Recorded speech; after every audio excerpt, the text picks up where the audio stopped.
Leonard Fournette is the worst player that people think is good because of fantasy. But if you actually watch him, he sucks. Yesterday, we saw one of the greatest fantasy football performances in history, I believe. Joe Mixon scored 5 touchdowns. That was great. He was on pace for fantasy 90. owners were thrilled. Fantasy managers were thrilled to have had him, right? Yeah. Yes. On their team. And you were thrilled to play against him? And other people were very disappointed to play against him. I happened to play against Joe Mixon and Justin Fields this week.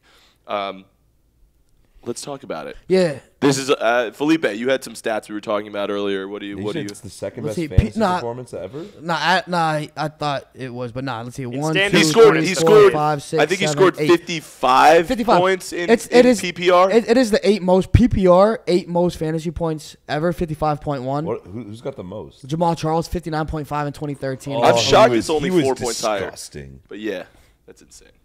Insane. So who else we got? You want to? Tyreek Hill when he what was it, like 215 in the first quarter? Yeah. Against the Bucks. Against the Bucks, right? Like 2 years ago or something like that. Yeah. Is Chris Johnson up there?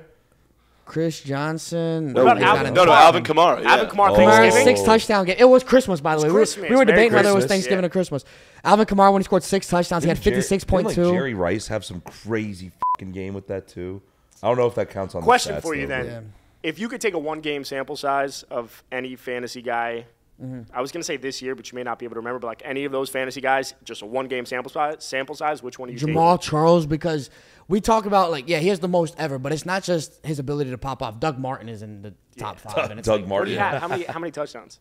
Doug Martin? Let's see. 5, Doug Martin had, Bucs legend. He had 55.2 points, 272 yards, 4 touchdowns. 4 rushing touchdowns. 272 What's the most touchdowns scored in a single game? I think it's 6. I think it was Kamara. Yeah, I think he did. Didn't Charles do it too? Also have 6? No, he had 5. If we're talking straight up one I'm not player, a historian. one player in the league though, I'd take like in 1-game sample size. It's always Raheem Mostert in the playoffs. Yeah. I'll take him for the one game in the playoffs or every week single 1. time. Or week 1. Like a week 1 Raheem Mostert might be the greatest player in NFL history.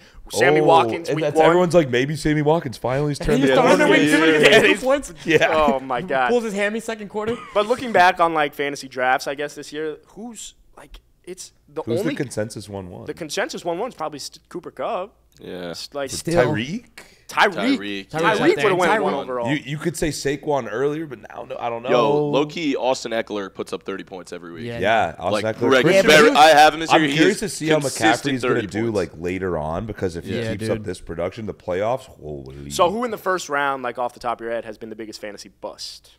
Jonathan Taylor. JT. Oh, it has to be JT. Unfortunately. I'm glad I wasn't high enough to take him. Because I obviously I would have taken him. If you have the first pick, you have to pick him. You have to take him. He fell to 3 in one of my leagues, which was absurd. Yeah, reminds me of Todd Gurley a couple years ago when it was like after that great year, and then he just fucking busted. Same thing. But I don't think JT's a bust. To be clear. I don't know. Me neither. He's been hurt. Well, he's just been hurt a little bit. And that offensive line is ass. Yeah, who would have thought that the Colts O-line would be so shit? Like, I don't know.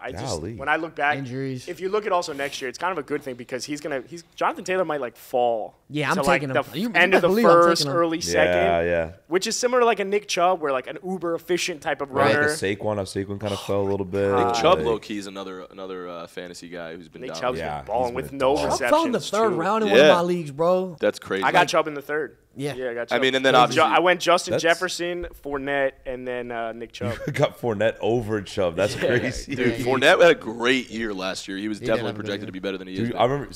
I think one of you guys was saying yesterday how Leonard Fournette is like the worst player but best fantasy player. Like, it's a good one. Actual real life. I thought it was Felipe's like the actual burner. real life production and fantasy production are like polar opposites. It was Felipe's burner account. It said Leonard Fournette is the worst player that people think is good because of fantasy. Dude, and it happens every year. There's guys that like, oh yeah, this guy's so good, and then it's like he gets fantasy points, but if you actually watch him, he sucks. Playoff he's good in Lenny, the scheme. He's good tank. in the scheme. He's a tank. He's a big boy. He's tall man. He's a tank. But he's just a product of a good zone running team. Like the Bucs were really good the past couple of years. They have a great offensive line. They zone run, and he's a good product. How about Leonard Fournette at LSU though? That was a grown ass 35-year-old bald what man happened at LSU running against children. That's the thing. That's the difference. At LSU, he was running against kids. Oh my God, he was crazy. And he looked like he was like a 30-year-old. There's a reason he was like a top 3 or 5 pick. He was just fucking stupid. It was ridiculous. Dude. He's one of the best college football players I've ever seen.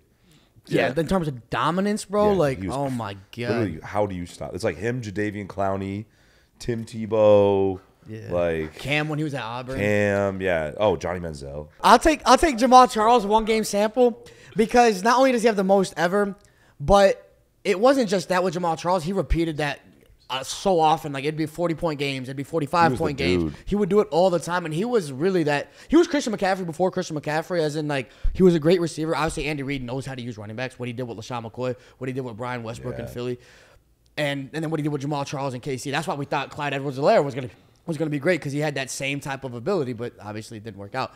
But I think just Jamal Charles and that offense was fucking disgusting. I think Christian McCaffrey is moving up now that he's on the Niners again. He's going to be back as a top fantasy producer for the rest of the season. If there's anything we learned from this offseason, it's like if you're going to not draft someone because of injury history, off. Yeah. Because, like, injuries happen. It's a part of the game. That's bad take. Depends on injury. I mean, Jonathan Taylor was naturally a healthy person in consensus. He went over. Yes, but that's different. A freak injury is different from consistent. Cam Akers begs to differ on that point, though. Like, people were drafting him decently high. His injuries, like fifth round, fourth round. I'm like, he also just doesn't want to play. Yeah, there are times. You're right. There are times where a guy who has a history of injury can like go a whole season without being injured. But like Christian McCaffrey has been injured for like 4 straight seasons now. Is that the reason? Like next year, like would you? Yes. You'd probably draft Christian McCaffrey top 3 still. That's different, though. That's like you're talking about one of the best, like a top 3 player in the league when healthy. Yes, you're gonna. But that's what I'm referring to. That's what I'm referring to. Okay, talking about like a first round pick. Do you fade someone because of injury history? Depends on what you're looking for. But like if Jamar Chase doesn't play for the rest of the year, right? And this hip injury, which like some doctors are saying is more serious than it looks. Do you fade him if he's, like, are you afraid of drafting him in the first because of it? I have more doubts about it. Well, obviously, because also you don't know what he's going to look like. Like, it's more of a risk because, like, after an injury, guys will not perform as well. Not necessarily worried about him getting injured again. It's more like he might not be the same player. It also depends on the type of injury. If it's an ACL, I'm not worried about him. If it's a full knee, there's now like ACL's one thing, but like ACL, MCL, BCL, the whole like Breece Hall, like Breece Hall, you fade. But still, an ACL, even an Achilles, we've seen guys bounce back from. But if it's like consistent nagging hamstring injuries, I'm not drafting a guy. Or like because you're gonna miss him half the season all the time, or sprains all the time. Yeah. So I'd rather draft a guy off of ACL than off a hamstring. Yeah, like I'm way more. But at the end of the day, I don't think. With drafting in fantasy, you draft for the upside. You don't draft for... like the 2 biggest variables in fantasy has always been like age and then injury history. And if you look at those two, Derrick Henry's been performing. He's at the age where it drops off. Running back should drop off. Christian McCaffrey's been fucking fantastic. Like outside, I mean, Nick Chubb is just taking a beating. I think he's at the age. Nick Chubb's probably like what, 27? Yeah.